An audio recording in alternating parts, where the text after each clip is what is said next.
Welcome to Design Domination, where you'll learn to become a better, more business-savvy designer so you can dominate your competition. Hi, and thanks for tuning in. I'm Colleen Grotzer, and in this episode of Design Domination, I'm talking about goal setting. Stick around to find out why it's important, what happens when you don't do it, and how to do it. Now, this is not going to be the same stuff you hear all the time, where you'll say, yeah, I know I should. There might be underlying reasons why you're not doing this, and I'll get into some of my own past personal mindset issues with setting goals. I've heard for years from all kinds of experts, as I'm sure you have too, to set goals, right? But I never really got serious and detailed about it until after talking to Chris Do and Matthew Encina from the future. I used to think goal setting was hogwash. I mean, I've made six figures every year from the first year that I went full-time in my business, which was in 2004. And business, for the most part, has always been booming. I've been successful, so do I need to set goals? Shouldn't I just keep doing what I've been doing? Well, the downside was that my income was stagnant for several years. I put up with a lot of crappy clients. I worked way too many hours. I took on work I hated. I was super stressed. I was frustrated. I cried a lot. I never felt like I was doing enough, and I was overwhelmed. This was not what I had signed up for working for myself.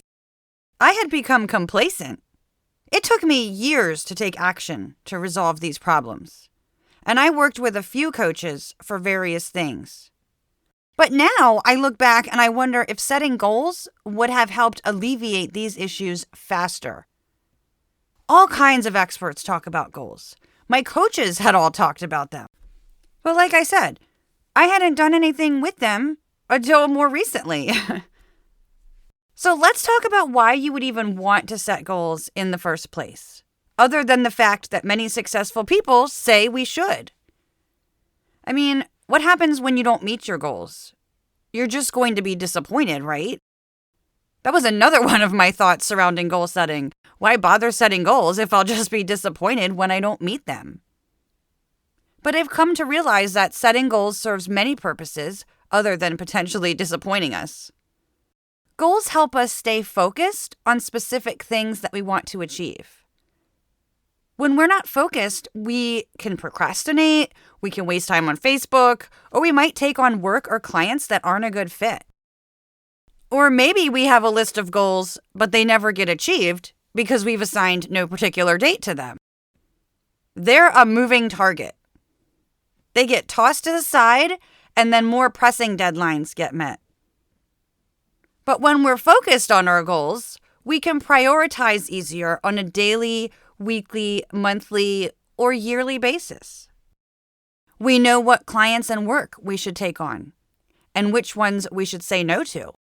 For instance, if you want to become known for logo design and branding work, make them front and center. Talk about logos and branding on your website, on your social media accounts, when you meet people at networking events, and so forth.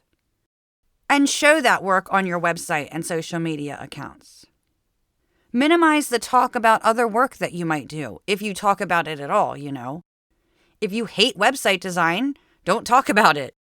If you happen to get that work, ask for a referral commission from a colleague and refer the client to them. Or maybe you subcontract the work to them. But don't feel like you have to take it on, especially if it will distract you from your goal that pertains to something else. That just gives you more time to keep your efforts focused and go after the type of work that you want to get. Now, that's just one example. Focus also keeps us from procrastinating or having a deadline that's a moving target. So, for example, I'm about to release a website accessibility course that I've been working on and off for almost a year. I never set a date for its release, but I didn't really light a fire under myself until people were asking me when it was coming out. They couldn't wait, and I was like, wow, it's been almost a year. I guess I need to get this done. But had I set a deadline as part of this, I would have been paying it more attention and finished it sooner. So goals with specific deadlines help us do that. We don't want to lose track and then look back years from now and go, where did the time go? Goals also help us track improvement and push ourselves to do better. What we focus our efforts on improves. Unless we set goals, we don't know how little or how much we've improved over time. We can periodically monitor our progress and adjust our efforts or the goal as needed. You may have heard the saying by Peter Drucker, who's known as the father of management, which is, if you can't measure it, you can't improve it. I'd like to add to that. If you can't measure it, you can't improve it or get excited about it when you do. And there's another saying. If you don't know where you're going, how will you know when you've gotten there? If you just keep on being busy and going about your day to day, you miss recognizing your accomplishments sometimes. I remember this one point in time many years ago being completely stupefied, discovering that I hadn't raised my rates on a few long-term clients in 5 years. 5 years. Had I set goals, like one for increasing my income a certain percentage, I would have been tending to that data. I would have realized, okay, to make that happen, I need to raise rates by this much. More recently, and this has to do with this podcast actually, I was thinking, I don't feel that I've improved my reach, that I've had many more downloads per month over last year. But when I went back and looked at some actual data, as opposed to just going by my wrong assumption, I saw that I had 4 times as many listens over the first year. I mean, that was really awesome. It validated that I'm doing a lot right in that sense. And had I just gone by what I assumed, I would have felt like I wasn't doing enough and that I needed to do more or do other things. Goals also help us build confidence. For most of my life, I struggled with acknowledging small wins because, for one, I grew up being told that getting B's in school wasn't good enough, and I was always questioned why they weren't A's. And I even got mostly A's. I mean, it was hard to feel like I had accomplished anything. Even the good stuff was questioned. And I was in the mindset of focusing on the destination, not the journey. So if I'm not going to go big or go home, why would I bother setting small goals or celebrating small wins? They don't matter. But they do. Those smaller goals help us reach the bigger ones. Chris Do, who is like a Jedi master with goals, has said, instead of having large, out-of-reach goals, have smaller, quick wins. They're confidence boosters and set you up to win. And that's so true. When we see that we've accomplished something, even small in nature, we get excited and it motivates us to do it again. It's kind of like why I love checklists. The feeling that I get from crossing something off that list, you know what I mean?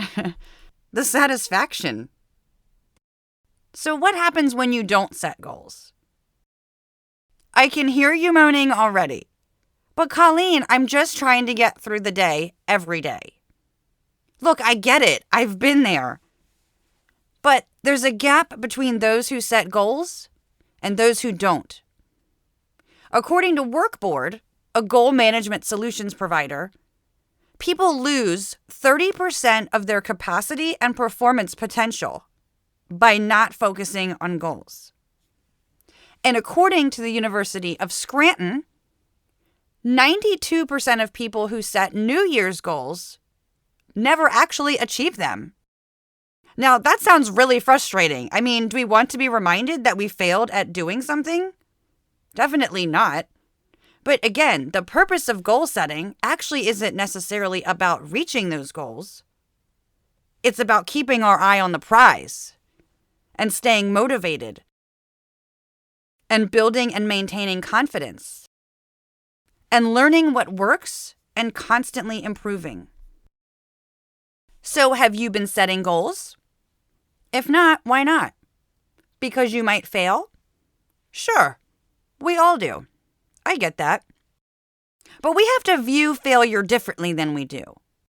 And this was a particularly difficult thing for me to accept because I was raised in the opposite mindset that failure is just not okay. But failure teaches us lessons. It gives us information about what doesn't work. And we can take what we learned and retarget ourselves and our goals. So now, what's holding you back from setting goals? I see a lot of creatives say things like, I want to make more money, but I can't charge more. I want better clients, but they're all taken. Why can't you charge more? Why can't you get better clients? You can, but you need to take a look at what you're doing and what's working and what's not, and what your expectations are. What steps are you taking to make more and get more clients?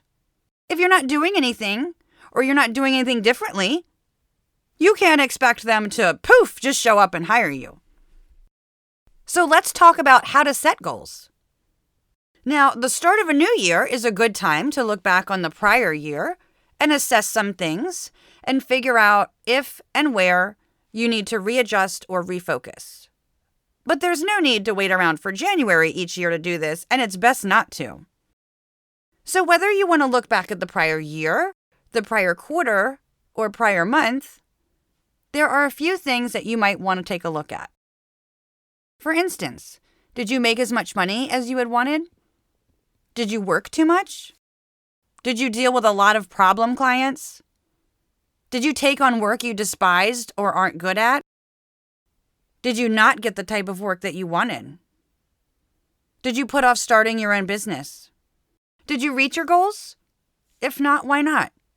You could have had a legit matter come up that kept you from doing something for a bit, such as getting sick or needing to be a caregiver, experiencing a death in the family, or so forth. I mean, things come up. Otherwise, think about the efforts that you may have made and how they could be adjusted, such as, are you reaching out to people via email? Are you building relationships with potential clients and colleagues on LinkedIn? If so, what are you saying when you approach them? How are you coming across? Are you trying to sell them on your services in the introduction? If so, that's not realistic and it will turn them off from you instead. We're not introducing ourselves and then saying, hey, let's go on a date. We're going to have a conversation first. What do your website and social media accounts look like? Are they professional? What's your work like? Is it professional? Have you had a mentor or a colleague critique it and give you feedback so that you can step up your game? These are all things that you can assess and ask yourself, why didn't this work? See what needs improvement and then set some specific goals, such as, I want to charge $5,000 for a logo design. And by the way, you totally can, and use my brand style guide template to help you do that. To get 10 new clients this year, I will reach out to 5 prospective clients or colleagues by phone, email, or LinkedIn every week. The numbers, of course, are just examples. You could also say, I will find 1 new client to replace a problem client by March 1st. I will make 10 quality LinkedIn connections by February 1st. I want to double my income this year, or I want to make an additional $1,000 every month. Write them down and put them where you will see them, so they won't get lost and you will be able to be constantly reminded of them to keep you focused. You can always tweak them if needed. I mean, goals are like your roadmap. You can reroute if you need to, but these will keep you focused. Another thing I just did this year was take an inventory of several stats for this year, documenting the number of my email subscribers, Facebook group members, social media followers per channel, podcast listens, mentoring sessions I did, and digital products that I sold. So while I set goals for this year, I also took note of what I had done last year so that I had them as a starting point to compare. Another thing you can do is track wins. That goes hand in hand with goal setting. Both can show us any progress that we've made, but wins don't necessarily have to do with your goals. They might help us in other areas, such as our confidence, and that can help us reach other goals. I once had a coach tell me to keep a file on my computer or a notepad on my desk solely for the purpose of keeping track of wins, which could be anything, related to goals or not. Winning a new client, winning a project I was really excited about, having a former client come back after taking a job in-house, getting likes and comments on a LinkedIn article, getting a compliment from a colleague, getting a compliment from a client, finishing a course, finishing a book. It made a huge difference in my mindset. It showed me how much progress that I was making, and that really gave me a lot of confidence. So what do you want to accomplish? And what's been stopping you? Make this the time that you stop looking back and thinking, I should have done this, or I should have done that, but it went by the wayside. Set some goals and assess them periodically. And if you need help with setting goals, apply for some one-on-one private coaching with me and let's find out. Let this be the year that you make something more happen.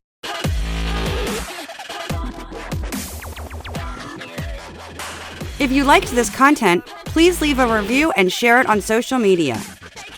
Do you need help enhancing your design skills or working through a freelancing issue? Go to creative-boost.com to apply for design mentoring. Also check out the free resources and join us in the Design Domination Facebook group.